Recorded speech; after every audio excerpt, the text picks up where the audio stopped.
Good morning बच्चों। बेटा ये है आज की आपकी हिंदी का कार्यपत्रक 5 कक्षा छठी के लिए, जिसकी तारीख है 20 जुलाई 2021। तो देखते हैं आज की इस वर्कशीट में, इस कार्यपत्रक में क्या दिया हुआ है। देखिए इसमें लिखा है, दिए गए चित्र को ध्यानपूर्वक देखिए और उसके साथ लिखे वाक्यों को पढ़िए तथा रेखांकित शब्दों पर ध्यान दीजिए। तो यहाँ पर बेटा आपको क्या दिया हुआ है, एक चित्र दिया हुआ है, देख सकते हैं आप। एक कुतुब मीनार का चित्र है जिसके सामने दो बच्चे खड़े आपस में बातें कर रहे हैं।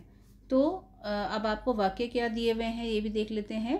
आपको इसमें पहला वाक्य जो शुरू हो रहा है, मनोज ने अपने दोस्त सोहन के साथ दिल्ली में कुतुब मीनार देखा।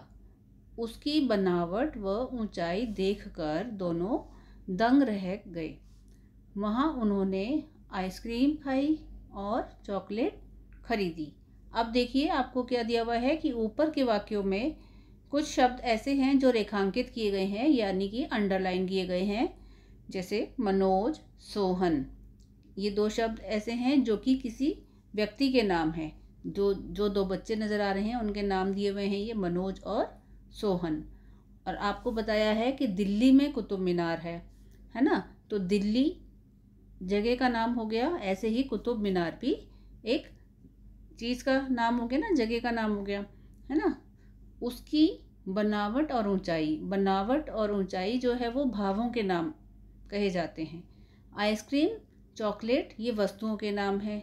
तो चीज़ें हो गई ना ये। और जो हम भावों की बात कर रहे थे, तो जैसे हम कुछ मिठाई खाते हैं तो मिठास एक भाव है ना।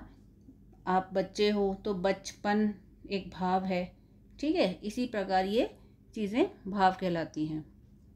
तो अब उसके बाद देखिए हमें क्या करना है कि इस प्रकार हमें बताया गया है कि इस प्रकार हम कह सकते हैं कि किसी वस्तु, व्यक्ति, प्राणी, स्थान या भाव के नाम को संज्ञा कहते हैं। तो इन चित्रों के और इन वाक्यों के माध्यम से आपको बताया गया है कि किस संज्ञा क्या होती है, कि जब हम किसी का भी नाम हो, चाहे किसी वस्तु का नाम हो, व्यक्ति का नाम हो, किसी स्थान का नाम हो या किसी भाव का नाम हो, तो ऐसे शब्द संज्ञा शब्द कहलाते हैं, ठीक है। आपको कुछ अन्य उदाहरण भी दिए हुए हैं यहाँ पर। देखिए व्यक्तियों के नाम दिए हुए हैं, राम, मोहन, गणेश, महेश आदि। आपका नाम भी जो है वो भी संज्ञा कहलाएगा, ठीक है। और उसके बाद वस्तुओं के उदाहरण दिए हुए हैं, पानी, फल, पुस्तक, कलम आदि। प्राणियों के नाम, मनुष्य, पशु, पक्षी, स्त्री आदि, ठीक है। ये किसी का स्पेशल पर्टिकुलर नाम ना देकर, अगर सारे मनुष्यों को, सारे इंसानों को मनुष्य कह सकते हैं, ऐसे ही सारे जानवर पशु कहला सकते हैं, पक्षी कहला सकते हैं, स्त्री कहला सकते हैं आदि, इस तरीके से, ठीक है। तो उसके बाद आपको दिए हुए हैं स्थान के नामों के उदाहरण, गांव, शहर, दिल्ली, आगरा आदि, ये सब स्थान हो गए। और लास्ट में आपको भाव दिए हुए हैं उदाहरण कि अच्छाई, बुराई, प्रेम, झूठ इत्यादि, ये सारे हमारे भाव कहलाते हैं, ठीक है बेटा। तो इस प्रकार ये हमारी संज्ञा हो जाती है। और उसके बाद उसके ऊपर आधारित प्रश्नों की बारी आ जाती है। तो पहला प्रश्न है, आपको निम्नलिखित वाक्यों में संज्ञा शब्द छांटकर लिखने हैं। तो आपको पहला वाक्य देखिए क्या दिया हुआ है। पहले वाक्य में कहा गया है कि पिताजी बाजार से फल लाए।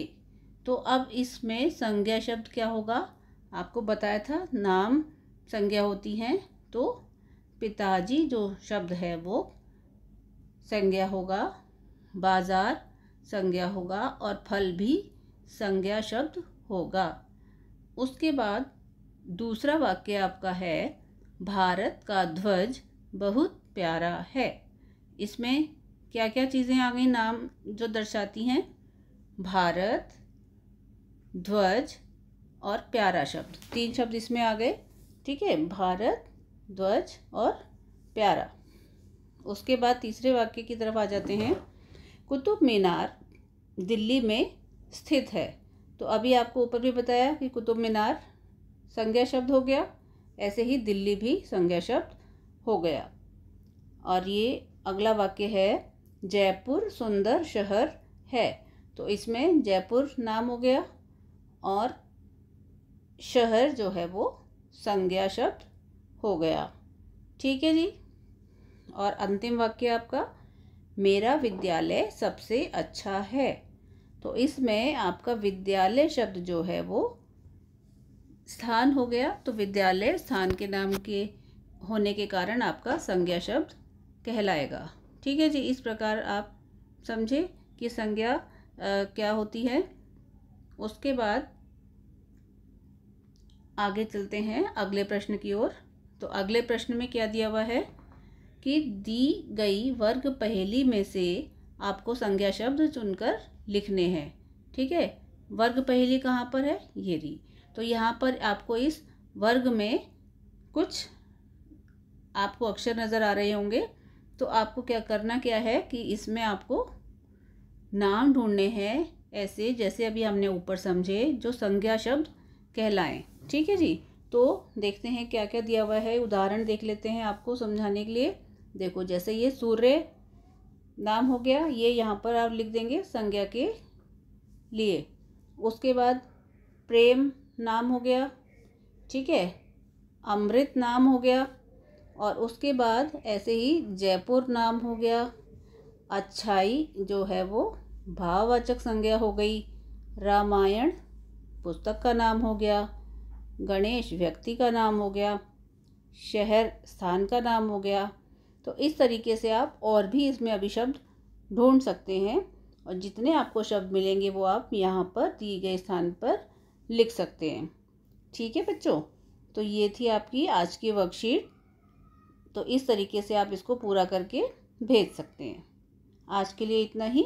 अगली वर्कशीट के साथ फिर आपको नया वीडियो लेकर आएंगे।